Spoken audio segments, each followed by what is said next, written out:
Hoje nós vamos começar uma nova série. Há 2 domingos atrás nós terminamos a série de 1 João, que também, enfim, mexeu muito comigo, né? E o que mais mexeu comigo em João é que enquanto você quer ver Deus no céu, né, literalmente o que eu senti enquanto eu ministrava sobre João você quer olhar para Deus lá no céu.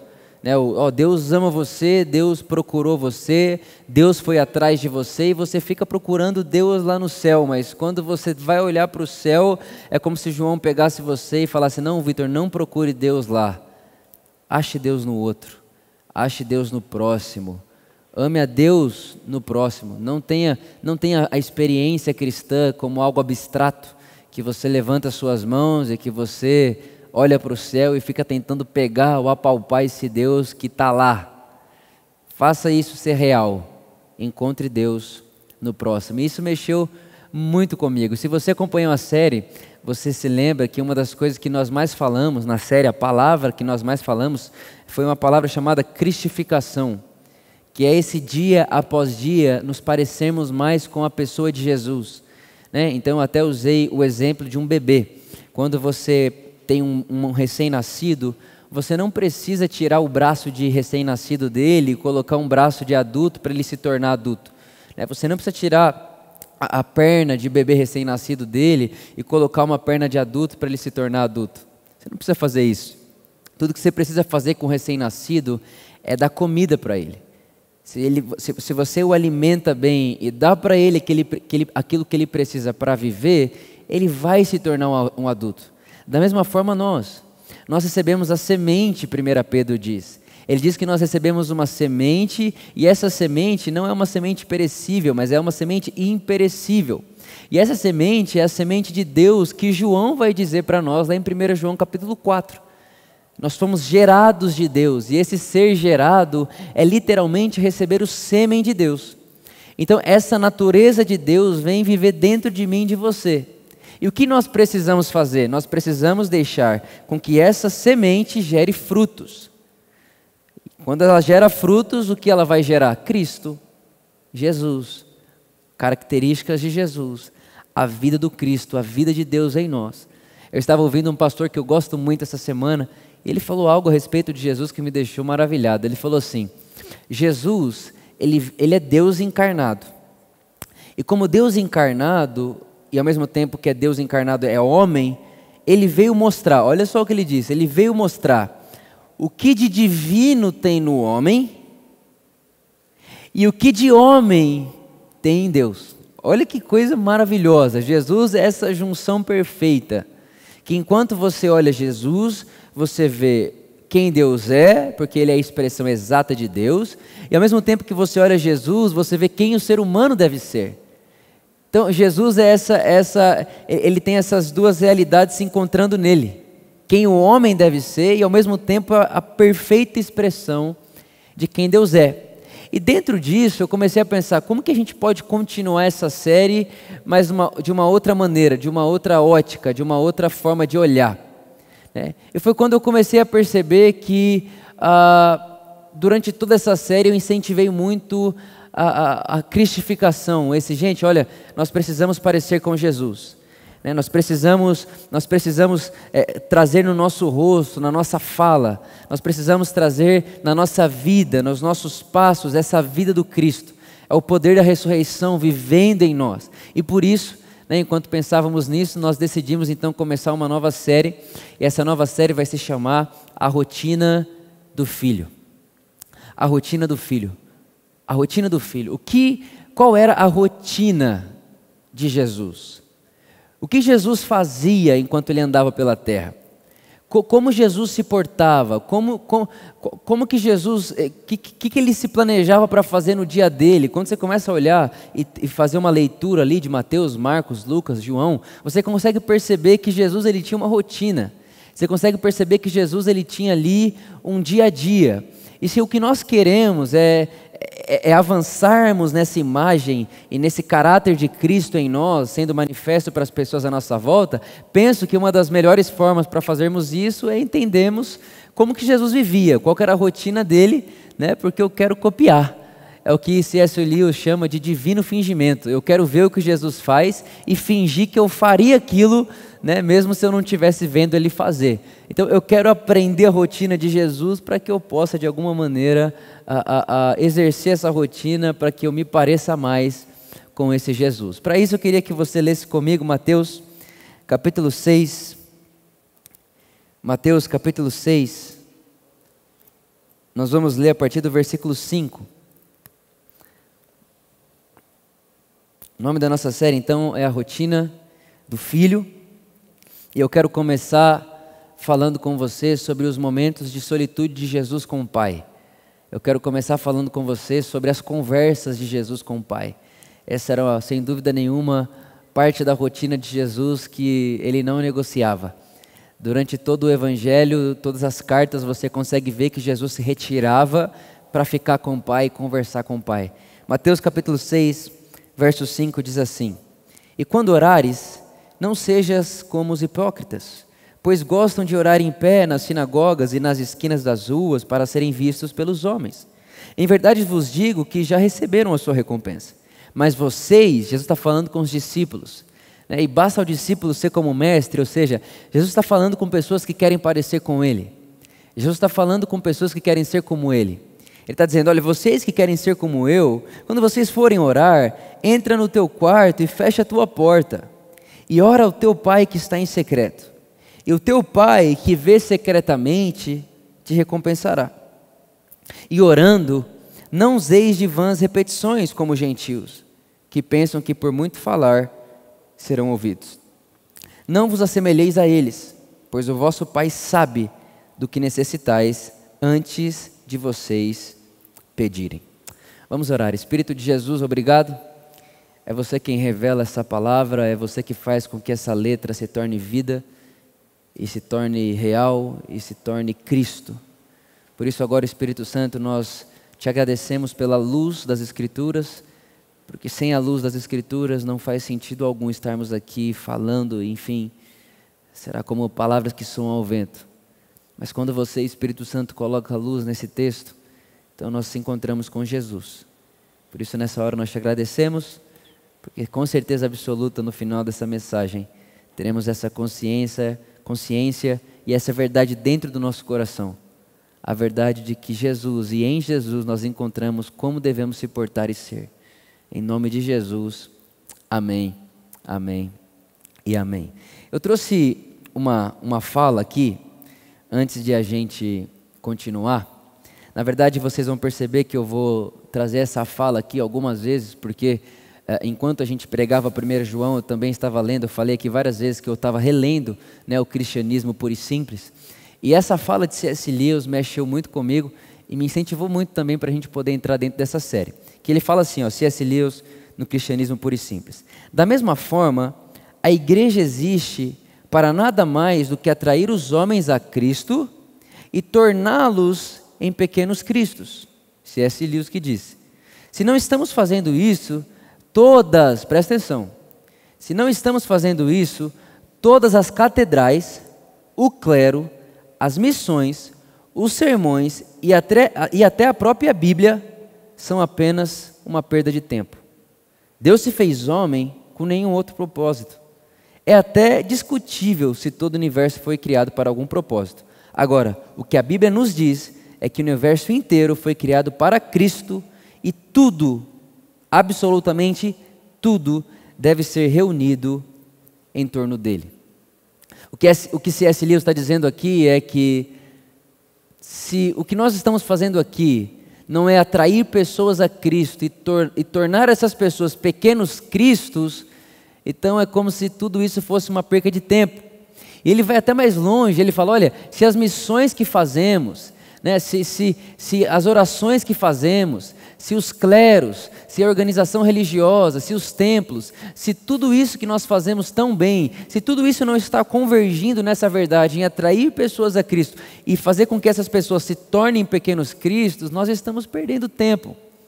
Ele chega a dizer que até mesmo a leitura bíblica, que até mesmo tudo, práticas devocionais, envios missionários, tudo isso se torna vão. Palavras de C.S. Lewis, foi ele que disse, não fui eu. E o que me mostra isso? O que isso me ensina? O que isso me faz? O que isso me faz querer? Isso me faz querer ter a certeza e a convicção de que nós não estamos perdendo tempo, de que o que nós estamos fazendo é atrair pessoas a Jesus, e ao mesmo tempo, enquanto elas são atraídas a Jesus, ele é apresentado de forma tão magnífica, ele é apresentado de forma tão rica, tão amorosa, tão generosa, de modo que as pessoas que se apresentam a Ele, que se achegam até Ele, agora querem ser como Ele.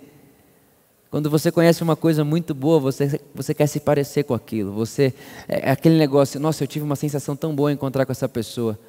Eu queria que quando alguém se encontrasse comigo, essa pessoa que se encontrou comigo tenha essa sensação. Eu penso que é isso que ele está querendo dizer.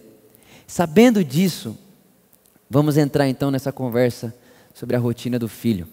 Como eu falei com vocês, hoje eu quero falar sobre as conversas de Jesus com o Pai, né? A maneira como Jesus se portava na vida de oração.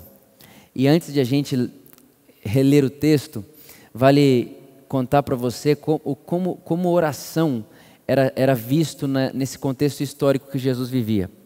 Naquela época, naquele contexto histórico onde Jesus estava vivendo, oração não era simplesmente falar com Deus.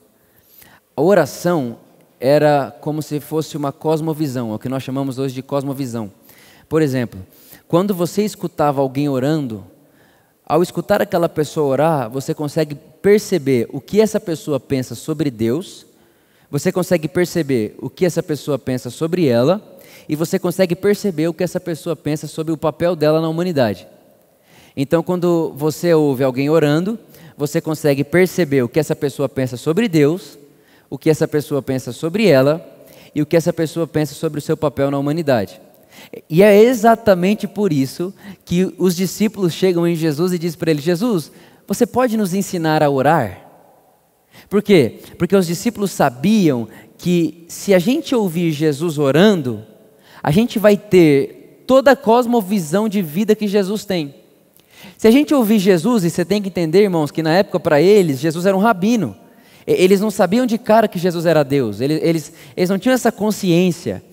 Os olhos deles não viam isso ainda, eles foram crescendo nesse entendimento com o tempo. Eles achavam que Jesus era um rabino. Então eles pensavam o seguinte, todo rabino quando ora reflete a sua cosmovisão, seu pensamento sobre Deus, sobre si e sobre o mundo. Então Jesus, você pode nos ensinar a orar?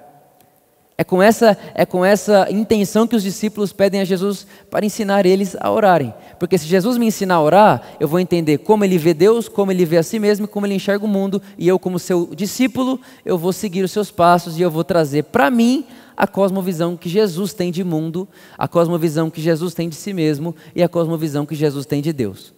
Era isso que simbolizava oração.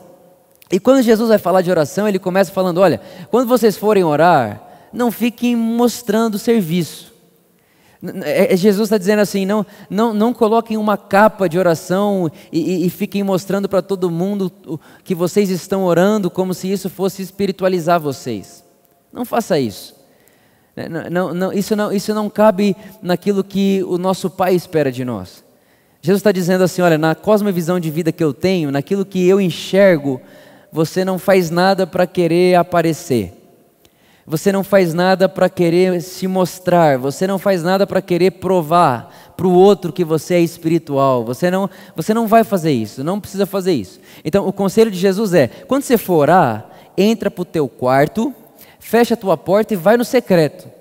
Só que aí tem muita gente que acha que então só vale oração se for dentro de um quarto sozinho de porta trancada. Eu já recebi diversas pessoas falando, Vitor, na minha casa não tenho espaço para orar, na minha casa não tenho espaço para ficar sozinho, como se você tivesse que ter um quarto para fechar e se você não estiver sozinho num quarto secreto você não pode orar. Não é isso que Jesus está dizendo.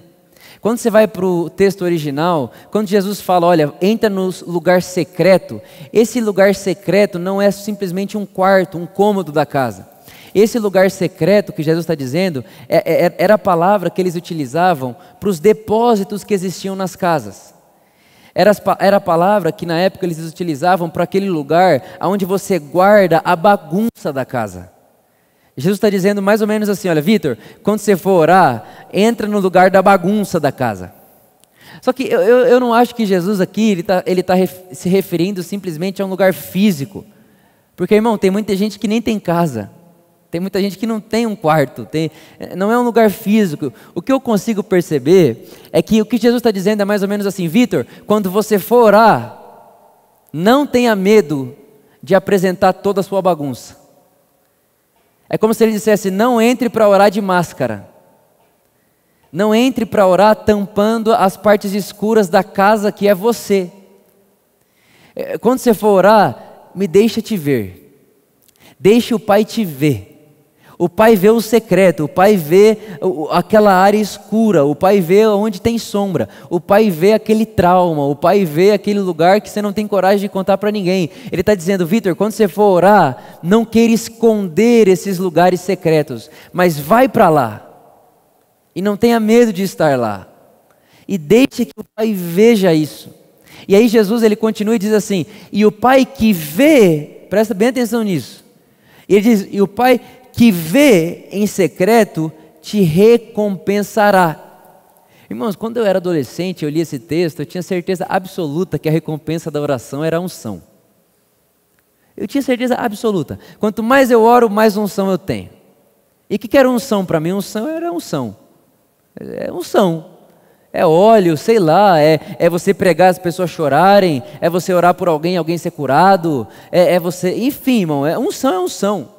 Eu me lembro que quando eu era menor, eu ouvi uma história de um homem eu amo esse homem, quero muito conhecer ele um dia na eternidade, se chama Charles Finney, e a história diz que um dia ele entrou no trem, e quando ele entrou no trem, sem falar nada, as pessoas olharam para ele e começaram a chorar, e aí de repente, enquanto elas choravam, elas olhavam umas para as outras e falaram, o que vocês estão vendo nesse homem? Tem alguma coisa diferente nele? E aí ele olhou para elas e disse, é Jesus. E aí, quando eu ouvi essa história, eu disse, eu quero isso para mim. Eu quero isso para mim. Só que o que foi me ensinado é, você quer? Então pague o preço para isso. Então na minha cabeça, a oração, quanto mais eu orava, mais óleo eu recebia, mais unção eu recebia. Então eu orava e ia para o trem, irmão. Porque eu queria que as pessoas vissem Jesus em mim. Eu estava querendo comprar a caricatura de Deus na minha face. E eu achava que essa era a recompensa que o texto está dizendo, mas não é essa a recompensa da oração. A recompensa da oração é o que diz lá em Filipenses capítulo 4. O apóstolo Paulo fala assim, olha, quando você for orar, vá orar, coloca toda a ansiedade diante dele e a paz que excede o entendimento vai invadir o seu coração. Eu penso que essa recompensa daquilo que Jesus está dizendo não é você dar para Deus te devolver, afinal de contas isso nem participa do espírito do evangelho. Eu penso que essa recompensa é a paz que excede o entendimento.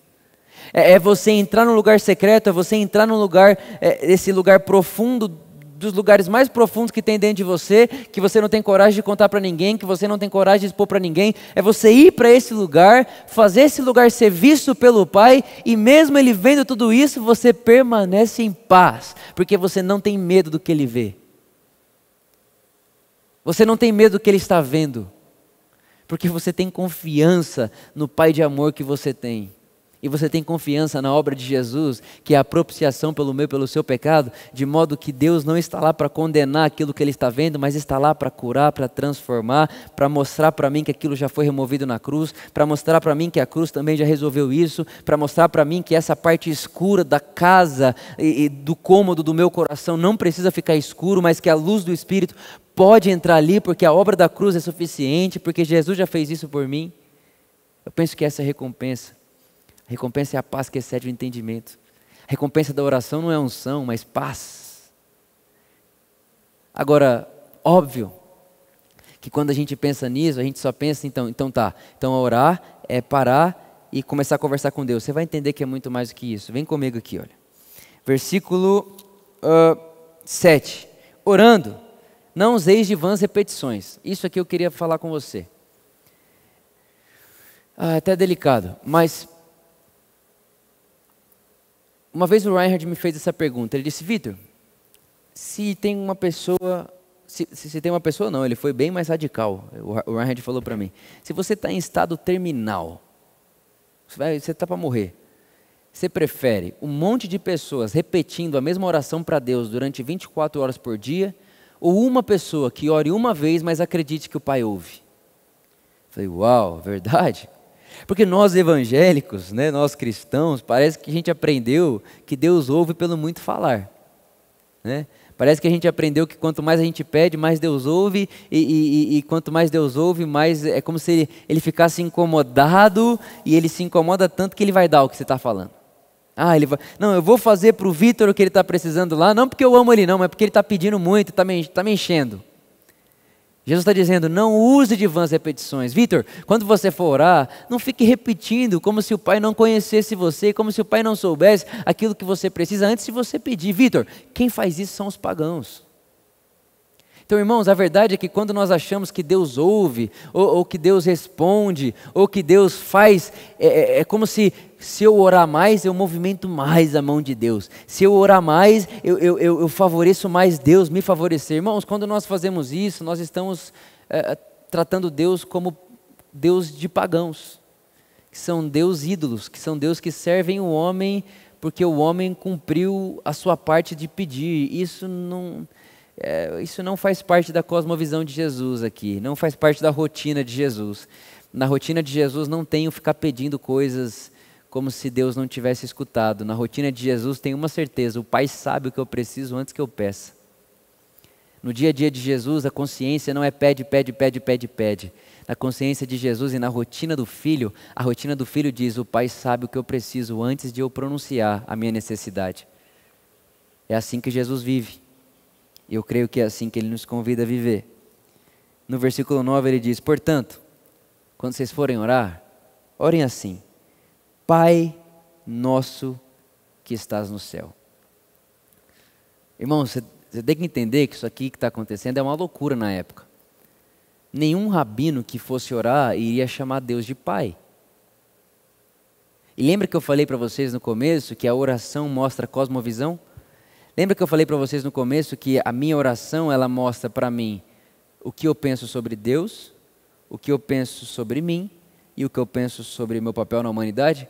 Pois é, quando Jesus diz Pai Nosso, Ele acabou de dizer, primeiro, o nome dele é Pai. Israel, sabe aquele Jeová Rafá, Jeová Jirê, Jeová Shalom, aqueles nomes tudo, o Deus dos exércitos, sabe tudo aquilo lá? Pois é, então, aquilo lá eram sombras. E a somatória de tudo aquilo é isso aqui, ó, Pai, o nome dele é Abba. Pai. E sabe de uma coisa? Não é Pai meu,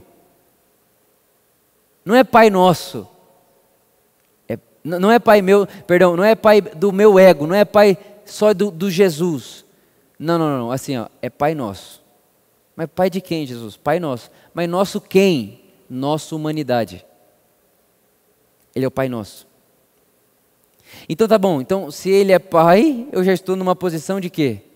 De filho de Deus. Então o que Jesus está dizendo com essa frase, Pai nosso que estás nos céus, Ele está dizendo, quando você chamar Ele, Ele é Pai. Então a visão de Jesus sobre o Pai, sobre Deus é Pai. A visão de Jesus sobre si mesmo, Filho. Vamos continuar. Pai nosso que estás nos céus, santificado seja o seu nome. O seu nome é santo. E que ele seja santificado. Agora, como que o nome de alguém que é santo seja santificado? Já é santo. O que já é santo precisa ser santificado? Não é isso que Jesus está dizendo. O que ele está querendo dizer é, Pai, que o seu nome seja santificado na nossa vida, na nossa existência. Enquanto Vitor vive, que o nome de Deus seja santificado. E o que é ser santificado? É ser adorado, ser glorificado. Ou seja, quando as pessoas virem o Vitor vivendo e verem a forma como o Vitor vive, a forma como o filho vive, isso faz parte da rotina do filho. Enquanto as pessoas veem o filho vivendo, elas santificam o nome do Pai e dizem, uau, glória ao Pai desse homem. Glória ao Pai de Jesus. Glórias a Deus. Santificado seja o nome de Deus. Deus é santo, porque olha a vida desse cara, olha a vida desse homem, olha a vida dessa pessoa. Santificado seja o seu nome. E Jesus continua e diz, venha a nós o teu reino. Ou seja, tem um reino que é de Deus, que vem. E nós sabemos que esse reino veio em Jesus. Mas o que ele está querendo dizer aqui como cosmovisão é, Vitor, presta atenção, na rotina do filho, o filho está comprometido em fazer o reino de Deus aparecer. O filho está comprometido em fazer o reino de Deus prosperar e ganhar espaço. O filho está comprometido em fazer com que o reino do amor, o reino do filho do seu amor, apareça e que as pessoas à volta dessa pessoa que está comprometida com isso, percebam esse reino ganhando forma, aquele fermento levedando a massa. Então o reino veio em Cristo Jesus. E aí Jesus continua e diz: Pai, seja feita a sua vontade. Irmãos, isso aqui é muito especial. Quando Jesus está dizendo, olha, Pai, que seja feita a sua vontade, a primeira coisa que a gente tem que entender, que então, se a vontade do Pai precisa ser feita, é porque nem sempre ela é feita automaticamente. Porque a gente corre um risco de achar, não, tudo que acontece é vontade de Deus. Então a gente olha para alguém sofrendo, a gente acha que aquilo é vontade de Deus, então se é vontade de Deus, sofra. E aí a gente permite que o nosso ego seja completamente, esse ego de não querer parar para o outro, esse ego de não querer parar para dar para alguém, ele é massageado porque é a vontade de Deus. Não, Pai, que a sua vontade seja feita. Ou seja, a rotina do filho vai estar comprometida em fazer a vontade do Pai. Eu quero fazer a vontade do meu Pai. Eu quero que a vontade do meu Pai seja feita. Qual que é a vontade do meu Pai? A vontade do meu Pai é que todos conheçam a vida de Deus, a vida do amor, que todos Sabe qual que é a vontade do Pai? Efésios capítulo 2 diz que a vontade de Deus é que todos sejam salvos. A vontade de Deus é que todos sejam salvos. Pai, eu quero ser um filho que vive uma vida comprometida em ter esse sentimento de que todos sejam salvos. Irmão, você desejar que todos sejam salvos é participar do coração de Deus. O coração de Deus é, eu quero que todos sejam salvos. Pai, que seja feita a tua vontade. Eu sei que a tua vontade é que todos tenham. Eu sei que a tua vontade é que todos tenham felicidade, alegria, que o reino de Deus não é comida nem bebida, mas paz, justiça e alegria no seu espírito. Eu quero me comprometer com isso. Que seja feita a tua vontade. Aqui na terra como ela é feita no céu. A sua vontade, aquilo que o Senhor gosta, aquilo que te agrada. Aquilo que faz você feliz. Eu quero te agradar. Sabe, irmãos, a gente recebeu de graça a dádiva da cruz, a dádiva da salvação, a dádiva da justiça. A gente recebeu isso tudo de graça. E eu não sei para você isso, mas ao entender que tudo isso eu ganhei de graça, eu estou bem engajado, eu estou como se eu tivesse com uma sensação clara de que o que eu preciso fazer agora é viver uma vida que o agrade. Que agrade o Pai. Eu quero fazer Deus feliz. Eu quero Deus contente. No que depender do Vitor, eu quero que Deus esteja sorrindo. Essa é a rotina do filho, eu estou engajado com isso. Que a vontade do Pai seja feita aqui. E ele continua e diz, e o pão nosso de cada dia dai-nos hoje. O pão nosso de cada dia dai-nos hoje. O que ele está querendo mostrar com isso? Será que ele está falando só de comida? Eu penso que não. Eu penso sobre satisfação. A única maneira de termos satisfação na vida, Pai, é com aquilo que você pode dar. Pai, aquilo que vem na minha mão, que não foi você que deu, não me alimenta. Eu penso que é isso que Jesus está dizendo. É muito mais que pão físico. Muito mais do que algo material.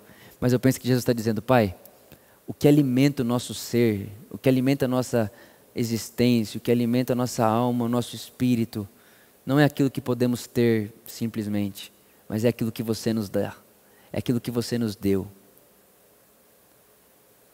Pai, eu quero viver daquilo que você pode dar. Eu não quero viver daquilo que o Vitor pode conquistar. Eu penso que isso faz parte da rotina do filho. Isso faz parte da oração do filho, da vida de oração do filho. Eu quero participar e eu quero viver e eu quero me alimentar daquilo que recebi de graça, pela bondade do meu Pai. E aí ele continua e diz, perdoa as nossas dívidas, assim como perdoamos aos nossos devedores. Nós sabemos que dá um pouco a entender de que essa oração fica um pouco condicional, onde, Pai, me perdoa como eu perdoo o meu irmão, mas eu quero levar você para um outro lugar. Nós sabemos que já fomos perdoados por Deus em Cristo Jesus, Jesus é suficiente e Jesus sem mais, não precisa de mais nada, já está feito. Mas o que eu consigo ver de cosmovisão aqui, o que eu consigo ver no caráter do Filho de Deus, no caráter de Cristo, é que na vida de alguém que é filho de Deus, perdão acontece o tempo inteiro. Olha, eu sei que eu sou perdoado, eu perdoo. Eu não nego perdão a ninguém, eu vivo uma vida sem guardar mágoa de ninguém, eu vivo uma vida sem guardar mágoa e rancor de ninguém, eu perdoo você. E eu perdoo você porque eu sou perdoado. Eu perdoo você porque eu fui perdoado por Deus. Eu perdoo você porque eu fui achado por Deus. E quando Deus me achou, Ele me perdoou sem que eu tivesse que pagar nada. Eu não paguei Deus para Ele me perdoar. Deus pagou para si mesmo para me perdoar. Então, eu não guardo mágoa de você. Então eu penso que quando Jesus diz, Pai, nos perdoa os nossos pecados, as nossas ofensas, assim como perdoamos, eu penso num fluxo de perdão, onde o perdão vem de Deus. E quando ele chega no Vitor, ele não para no Vitor, ele vai produzir vida e perdão para a vida de todas as pessoas ao meu redor. Então eu penso que na rotina do filho não combina guardar rancor. Eu penso que na rotina do filho não combina guardar mágoa. Eu penso que na rotina do filho não combina guardar ressentimento e ter algo contra alguém. Eu penso que na rotina do filho você é livre. E livre de você e livre do outro, de modo que você não guarda rancor e não nega perdão a ninguém. Então perdoa as nossas dívidas, assim como nós perdoamos aqueles que nos devem, que nos ofenderam. E ele continua dizendo, não nos deixe cair em tentação, mas livra-nos do maligno. Irmãos, o que é isso, livra-nos do maligno? Eu não penso que é livrar do diabo, eu não acho que é isso, não consigo perceber isso aqui. Até porque 1 João diz que o diabo não nos toca. Eu acho que isso já é ultrapassado. A gente já está certo, a gente já entendeu isso. Nosso espírito nascido de Deus, o diabo não toca. O que nasceu de Deus, que é o nosso eu verdadeiro, é intocável. Nós estamos assentados em Cristo Jesus, nas regiões celestiais. Eu não penso que o que Jesus está querendo incentivar aqui, que está querendo colocar como forma de ver a vida e as pessoas, e a Deus, é um Deus que vai me proteger do diabo e colocar um monte de anjo à minha volta para ficar protegendo do diabo, como se o diabo tivesse muita força, que Deus tivesse que ter muito trabalho para me proteger dele. Eu não penso que é isso.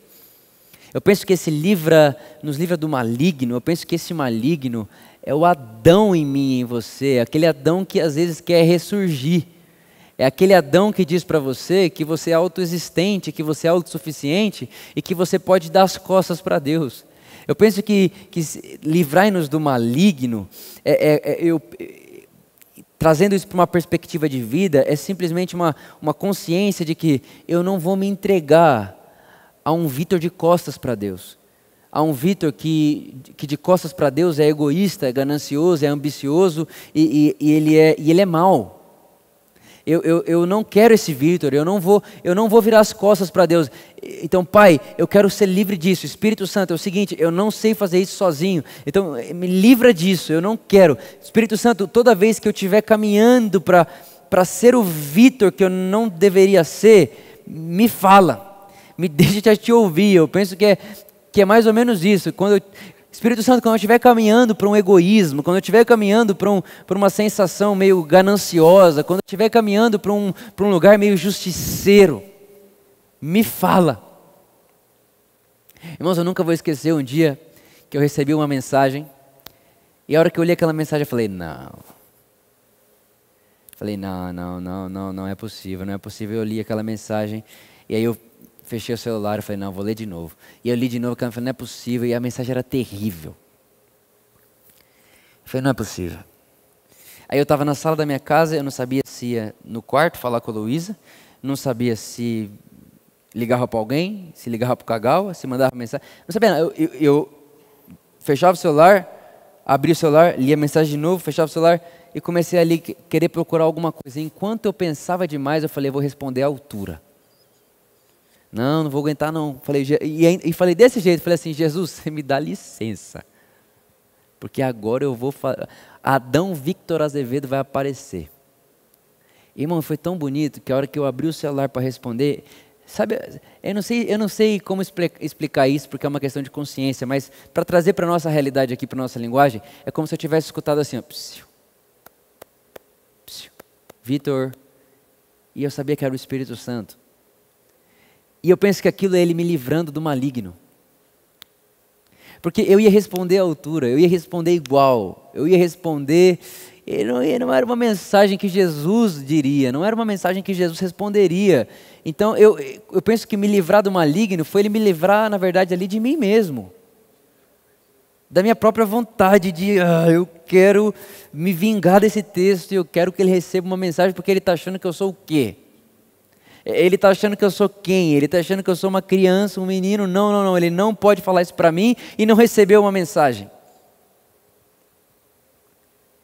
E o Espírito Santo me livrou do maligno. Mas o maligno ali, irmão, não era o diabo ou um acidente, não. Era eu querendo ser bobo. Era eu querendo dar uma de vingador. Era eu querendo dar uma de justiceiro. Aí a gente leva tudo para o mundo tão abstrato. Não, Deus me protege do maligno. Aí você acha que você faz uma viagem segura porque Deus te protegeu, mas você xinga seu irmão e aí tá tudo bem. Então não é essa a rotina do filho. Eu penso que quando Deus me livra do maligno, Ele me livra de me parecer com Ele. De me parecer com o ego que o diabo tem. De me parecer com o ego e com a ganância que ele tem. Então me livra de me parecer com esse mundo, com esse sistema caído, corrompido, ganancioso, obsessivo, esquisito e que não é eterno. Então eu quero ser livre desse maligno. Então, graças a Deus, aquele dia o Espírito Santo me livrou do maligno. Talvez seja diferente o que você está ouvindo. Talvez você nunca ouviu alguém falar, nossa, eu recebi um livramento. Você se livrou do quê? De escrever uma mensagem. É livramento? Óbvio que outros tipos de livramento faz parte, mas eu tô querendo ir para um lugar com você de uma prática de vida. Estou querendo ir com você para um lugar onde a gente vai praticar a vida de Jesus. Entende? Então eu acho que esse me livra do maligno, ele é importante. E se você começa a perceber e a vivenciar esse livra-me do maligno como algo tipo, livra-me daquele Vitor mesquinho, daquele Vitor arrogante e que quer ter razão, me livra dele. Me livra dele. Hoje mesmo de manhã, a gente está com uma cachorrinha em casa, adotamos uma cachorra, e aí a hora que eu acordei antes que a Luísa, eu acabei deixando a cachorra solta lá por um motivo, e ela foi acordar a Luísa, e aí a Luísa veio falar, poxa Vitor, você podia ter deixado ela presa, e na hora eu já queria me justificar. Não, irmão, na hora, não tem um motivo para deixar ela solta, ela estava me enchendo, ela não estava me deixando em paz, então eu deixei ela aí, porque eu não estava aguentando mais, aí você quer se justificar, aí você escuta... Eu penso que isso é me livrar do maligno. E como eu fico feliz quando eu percebo que na hora que eu vou, o Espírito Santo... Aí eu volto e eu falo, uau! Isso sim é livramento. Quando você é livre de você. Eu gosto dessa vida. E eu acho que isso faz parte da rotina de filho de Deus. Eu acho que isso fazia parte da rotina de Cristo Jesus e deve fazer parte da nossa rotina. E por último, para a gente ir caminhando para o final, eu trouxe uma outra fala que também vou estar lembrando sobre essa fala aqui algumas vezes, sobre oração. Por que eu deixei ela para falar no final? Eu sei que enquanto eu falava com você aqui, você pensava em oração, você entrando no quarto, fechando a porta, como eu falei, e aí você vai orar, e aí você pensa em oração como um lugar para você fechar o olho e dizer, Pai nosso que estás nos céus, e só que não é só isso. Oração é muito mais do que isso, então eu trouxe uma frase do Ed, que ele diz o seguinte, a oração não é apenas uma conversa com Deus, mas também o caminho da comunhão, da interdependência, das relações com os outros humanos a quem chamam de próximos, ou irmãos. O que o Ed está querendo dizer aqui é, Vitor, olha, oração não é só conversar com Deus, oração é esse caminho de interdependência uns dos outros.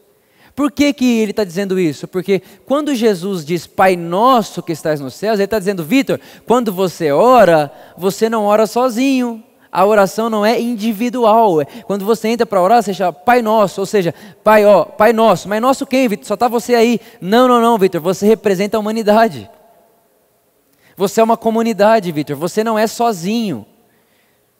Você faz parte da relação dos humanos, dos irmãos em Cristo Jesus. Ou seja, Vitor, quando você vem, eu vejo o nosso, eu vejo o vocês, eu vejo a comunidade. Ou seja, irmãos, isso é muito poderoso. Então, oração não é aquele negócio limitado ao quarto ali, o pai, orar, fechar o olho e dobrar o joelho, que isso tudo é muito bom, deve ser feito, né? Certa vez eu ouvi uma frase que como o ar é para o nosso corpo, oração é para o nosso espírito. Isso é verdade, mas não é essa oração, entra no quarto, fecha tua porta, fica lá 5 horas orando e tem que ficar porque tem que orar. Não é isso. Para mim, oração, para mim, vida de oração é uma vida que reflete uma comunhão com o Pai, e essa comunhão com o Pai passa num fluxo onde reflete na vida do meu irmão o tempo inteiro. Então é o Pai que é nosso, e eu reflito esse Pai que é nosso enquanto vivo a comunidade com o outro. E aí o outro é abençoado pela minha vida de oração, porque se a minha vida de oração é só minha, ela é egoísta. Se orar é só para mim, é egoísmo. E egoísmo não faz parte dessa vida de Deus que o texto está nos incentivando a viver. Que é a vida do filho, que a série está nos incentivando a viver. A rotina do filho. Você não vai ver Jesus sendo egoísta em nenhum momento. Em nenhum momento é para ele. É sempre para os outros. Tem até um momento que eu acabei de me lembrar que Jesus vai orar e ele fala assim, Pai, na frente de todo mundo ele diz, Pai, obrigado porque tu sempre me ouves. E eu estou falando isso aqui agora para você na frente de todo mundo, não é para mim não, mas eu estou falando para que eles saibam que você nos ouve.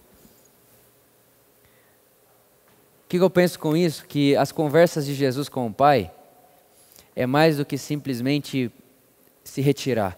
Se retirar é importante, a solitude deve fazer parte da nossa rotina. Tirar um tempo para o Pai, e simplesmente o Pai.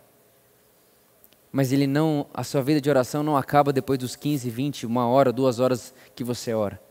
A vida de oração, ela continua enquanto você reflete na vida do outro, do próximo, aquilo que você viu enquanto se relacionava com o Pai.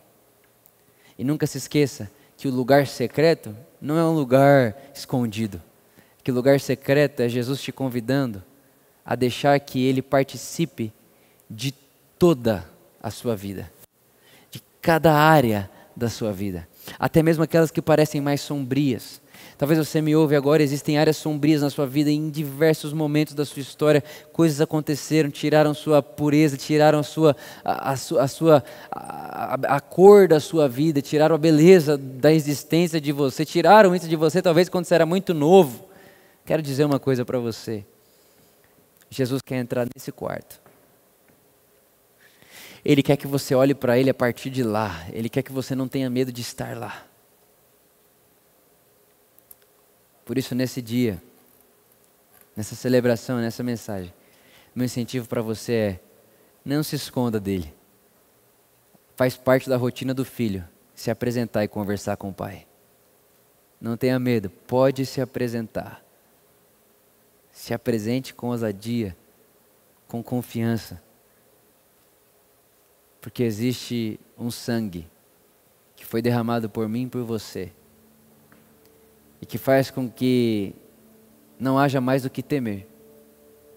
Não temos medo mais. Não estamos receosos. Não estamos preocupados. Estamos convictos. Estamos com certeza absoluta. Temos um Pai bom que é por nós e não contra nós. Nesse momento, nesse dia, nós vamos ceiar também. E que bom dia, que boa mensagem para participarmos da comunhão, da ceia. Nos lembrarmos dessa graça, desse amor que nos convida a essa vida e que não só nos convida, mas nos possibilita, nos dá provisão de vivê-la. Então nesse momento nós vamos cantar a Jesus. E enquanto nós cantamos a Jesus, você pode se preparar aí na sua casa. E quando você pegar aí o seu pão, o seu suco, enfim, qualquer coisa que você possa fazer e pegar aí agora na sua casa, para que a gente possa ter esse momento juntos. eu queria que você pegasse isso e já começasse a entrar nesse lugar secreto. Esse lugar secreto que não é um lugar físico, mas um lugar dentro de mim, de você. Lá no profundo do coração, lá naquela alma, onde está abatida a sua alma, lá onde está abatido o seu coração, lá onde está triste, lá onde você chora e ninguém vê. Vamos ir de lá, vamos começar lá. E vamos ceiar nesse lugar. Porque eu sei que há provisão de vida e cura no Evangelho. Para mim e para você. Vamos cantar Jesus.